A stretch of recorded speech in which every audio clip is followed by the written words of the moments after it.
حصاد الجنوب، أهلا بكم. أكدت هيئة رئاسة المجلس الانتقالي الجنوبي في اجتماع لها اليوم برئاسة أحمد لملس الأمين العام لهيئة رئاسة المجلس محافظ العاصمة عدن دعمها الكامل لجهود وزير الشؤون الاجتماعية والعمل بشأن تنفيذ قرار مجلس القيادة الرئاسي بشأن نقل مقر الصندوق الاجتماعي للتنمية إلى العاصمة عدن. كما وقفت الهيئة أمام محاولات إحياء مسار التفاوض لتمديد الهدنة، مجددة موقف المجلس الانتقالي بضرورة التعامل مع ميليشيا الحوثي وفقا لقرار مجلس الدفاع الوطني باعتبارها جماعة إرهابية. بدأ السفير الأمريكي لدى اليمن ستيفن باجن اليوم الثلاثاء زيارة رسمية إلى محافظة حضرموت، حيث التقى بالمحافظ مبخوت بن ماضي ومسؤولين وقادة عسكريين محليين.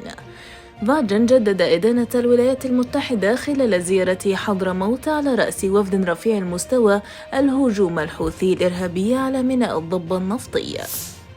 كشف اللواء الركن مطهر الشعيبي مدير أمن شرطة العاصمة عدن اليوم عن جهود لتطوير المنظومة الأمنية. الشعيبي شدد خلال استقباله فريقا حقوقيا في مكتبه بإدارة شرطة عدن على أهمية التعاون لنجاح أي مشروع يصب لصالح الأجهزة الأمنية، مشيرا إلى أن هناك جهودا لتعزيز دور مراكز الشرطة في مختلف المديريات.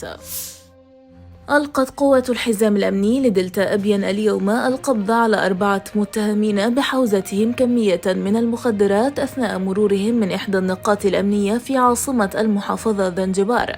مصدر عملياتي أكد أن التحقيقات الأولية كشفت أن المتهمين قدموا من منطقة العبر بمحافظة حضرموت وكانوا في طريقهم للعاصمة عدن.